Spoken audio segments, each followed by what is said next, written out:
Hello everybody and welcome back to another quick Dwarf Fortress tutorial. In this video we're going to be covering Advanced World Generation, specifically volcanoes in Advanced World Generation. Do you want a world that's all volcanoes? Do you want a whole lot of volcanoes in your world? Well, I'm here to help you do that. So what we're going to do is we're going to click Create a New World. Once we're in this screen, this is the normal basic setup. We're going to skip over this and go over to Detailed. Once we've clicked this, we have a bunch of default parameters. Now, if you need to get these back for some reason, I will attach a chunk to the end of this video explaining how to get the defaults back, but we're just going to go to a medium region. Just very simple. We get our height and width, 129 by 129, and note that because that is the number of tiles north and or north, south, and east, west, right? So when we scroll down, we're looking for two settings. We're looking for weighted volcanism, and we're looking for minimum number of volcanoes. This is the first one, volcanism weighted range. So on average, tiles have between 0 to 100 volcanism. Now this is the amount of volcanic activity happening underneath that particular tile in the world gen.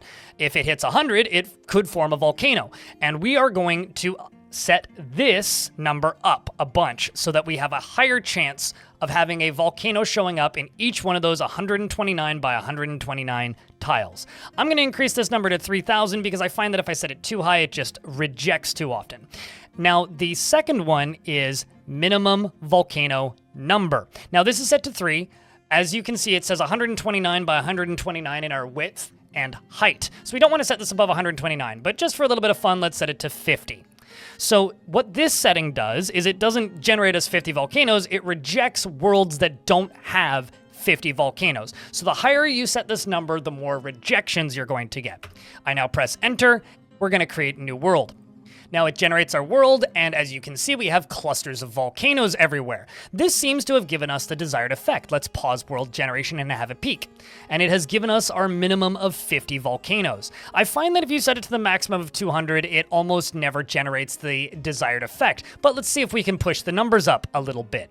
So for this attempt, I've set the volcanism weighted range 80 to 100, and then 5,000 is where we're set. And then for the minimum volcano number, I have it set to 90. Once again, this is the medium region. Everything else is the same. And let's continue through and see what results we get. Now, as you can see, we did get a number of rejections here. It is trying, and we are getting through the first stages of World Gen, so I'm hopeful this will work, and there we go. So it has generated us with only 48 rejections, which is actually better than the time I tried this before. And as you can see, we have a whole bunch of clusters of volcanoes. It's actually kind of interesting. They've all ended up in this one spot right here. There's also this kind of crazy area that's all sinister, surrounded by dwarves. I mean, they seem to be enjoying it. But remember, volcanoes can also only spawn in areas where there is peaks, right? So without peaks, there's no volcanoes. So let's generate this world through, and let's take a closer look at some of this generation. So here we are now in the embarking screen, and we can kind of scroll around and have a look at these volcanoes.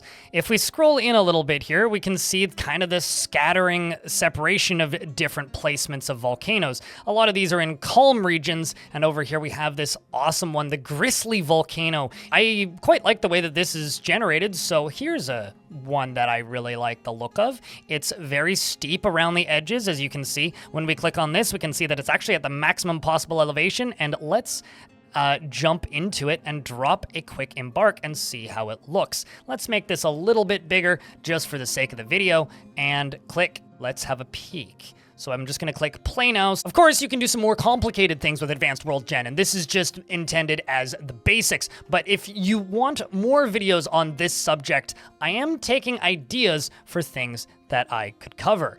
Now, we are actually getting some pretty hefty lag here. I tend to blame the fact of the height of this thing. Look at it. If we scroll all the way up to the top of the map, holy moly.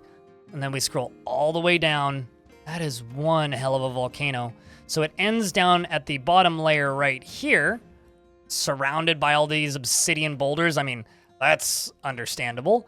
And then we can scroll all the way down this incredibly steep encampment, or embankment, I guess would be the correct term, and all the way down. That is a little example of a way that you could generate a lot of volcanoes and then get possibly the perfect embark. I mean, this thing is something, let me tell you. Look at that peak. Whew. You know what? I'm feeling charitable. I'll chuck this save in the description of the video if you would like to mess around with it. The last thing I gotta do is I gotta tell you how to set things back to default. So you might have noticed I'm now in windowed mode. Well, what you gotta do is you gotta go to the Dwarf Fortress wiki and you gotta go to this folder. I will attach this wiki link in the description of this video. All you gotta do is you gotta go to this and you gotta see Default Advanced World Gen Show. And then select all, or not if you want to copy paste it. Copy this, which is all of this information right here. And then you go to your Dwarf Fortress install, and then you're gonna go to perfs, and you're gonna double click that, and you're gonna go to Advanced World Gen. Then what you're gonna do is you're gonna copy all of this, copy over that with everything from right here, and then hit save, and you have all of your defaults back. Thank you very much for watching.